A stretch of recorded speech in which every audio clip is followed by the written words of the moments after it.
Assalamualaikum warahmatullahi wabarakatuh.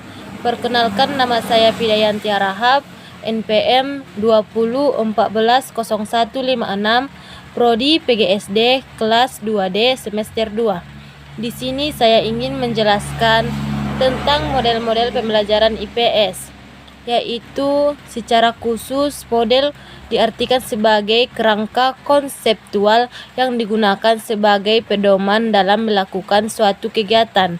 Setiap model pembelajaran mempunyai keunggulan dan kelemahan dibandingkan dengan yang lain. Tidak ada model pembelajaran yang paling efektif untuk semua mata pelajaran atau untuk semua materi. Sebagai seorang guru, harus mampu memilih model pembelajaran yang tepat bagi peserta didik. Karena itu, dalam memilih model pembelajaran yang diharapkan di kelas, harus mempertimbangkan beberapa hal, yaitu tujuan pembelajaran, sifat materi pembelajaran yang akan diajarkan kepada fasilitas,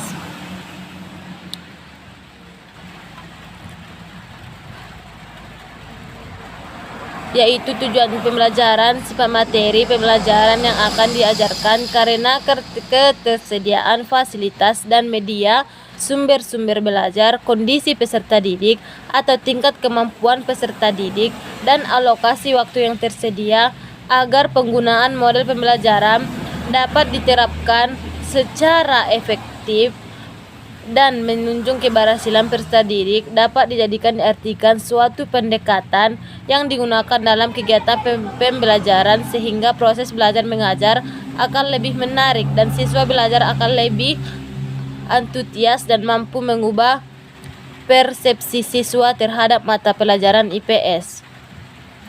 Model-model pembelajaran IPS, yaitu yang pertama model reasoning and problem solving, yaitu merupakan bagian berpikir yang di atas level memanggil atau retensi yang meliputi basic thinking, critical thinking, dan creative thinking. Selanjutnya, Johansson merangkum beberapa definisi beberapa ahli seperti emisi Levin dan yang disebut juga the group of five.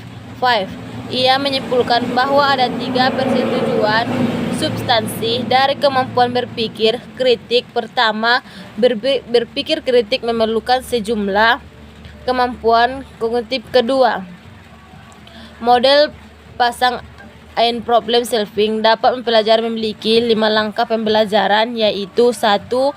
Membaca dan berpikir. 2. Mengeksplorasi dan merancang. 3. Penyeleksi strategi. 4. Menemukan jawaban. 5. Refleksi atau perluasan. Pada pembelajaran ini, guru berperan sebagai konselor, konsultan, sumber kritik yang konstruktif, fasilitator pemikiran tingkat tinggi, metode pemecahan masalah, menghadapi berbagai masalah baik pribadi atau perorangan maupun kelompok untuk dipecahkan sendiri atau bersama-sama. Ada 4 tahap proses pemecahan masalah menurut CVG dan Armstrong sebagai berikut. 1. Mengenal adanya masalah, mempertimbangkan pendekatan untuk pemecahannya, memelihara dan menerapkan pendekatan-pendekatan, dan 4. Mencapai solusi yang dapat ditanggungjawabkan. Sendiri atau bersama-sama ada 4 tahap yang pemecahan masalah menurut CVG dan Armstrong sebagai berikut, yaitu mengenal adanya masalah, membandingkan pendekatan-pendekatan untuk pembelajaran, memilih dan menerapkan pendekatan-pendekatan tersebut dan mencapai solusinya. Yang kedua, model inquiry. Secara umum, istilah inquiry berkaitan dengan masalah dan penelitian untuk menjawab suatu masalah. Misalnya, menyalahkan bahwa inquiry merupakan suatu proses untuk mengajukan pertanyaan dan mendorong semangat para siswa pada jenjang penelitian dan pernyataan. Itulah ini sejajar dengan metode pembelajaran pemecahan masalah, berpikir, refleks, dan atau discovery. Nama Bill mengatakan bahwa inquiry lebih dari sekadar bertanya. Inquiry adalah suatu proses mempertanyakan makna atau arti tertentu yang menuntut seorang menampilkan kemampuan intelektual agar ide atau pemikiran dapat dipahami. Penggunaan perbedaan ide memiliki keunggulan terutama untuk mengembangkan kemampuan berpikir, mampu mengetahuan sikap dan menilai pada peserta didik dibanding dengan pendekati klasik atau tradisional.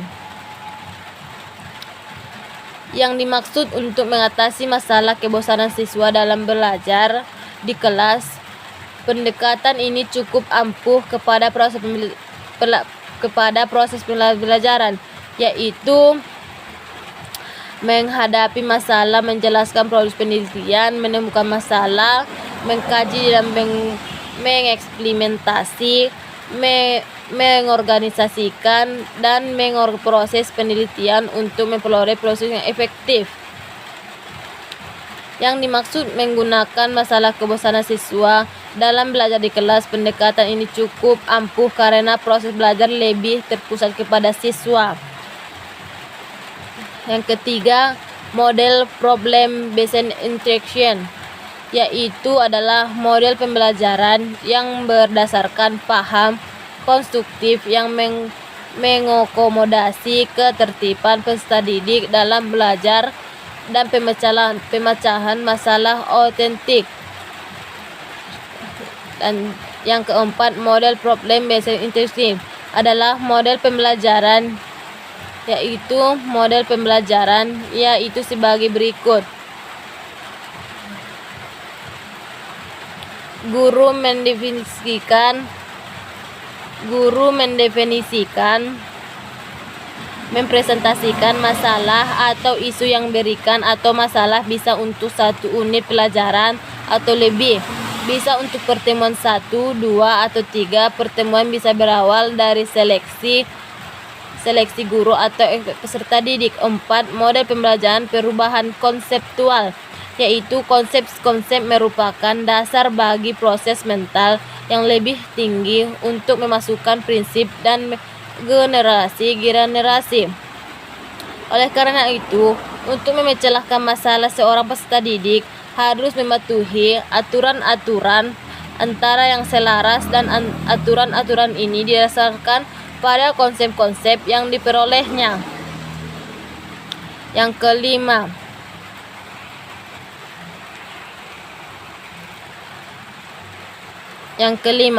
model ground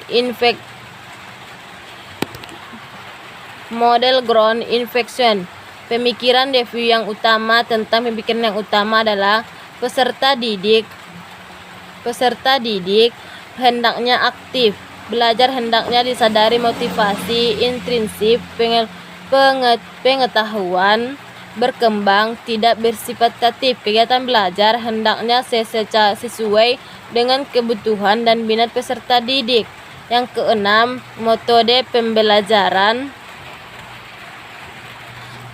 pembelajaran VCT atau Value Clarification Technique. Teknik mengaplikasi ini atau yang disebut VCT merupakan teknik pembelajaran untuk pembantuan peserta didik dalam mencari dan menentukan suatu nilai. Yang ketujuh, pendekatan sains teknologi. Yang ke-8, model portfolio. Yang ke-10, model intrik sosial. Yang ke-11, model pembelajaran pengambilan keputusan. Dan kesimpulannya yaitu model pembelajaran diartikan sebagai kerangka konseptual yang memiliki prosedur sistematis dalam pengorganisasian pengalaman belajar untuk mencapai tujuan belajar tertentu. Model pembelajaran berfungsi sebagai pedoman untuk para perancang pembelajaran dan para pendidik dalam perencanaan atau pelaksanaan aktivitas pembelajaran. Cukup sekian yang dapat saya sampaikan, kurang janggalnya saya mohon maaf. Assalamualaikum warahmatullahi wabarakatuh.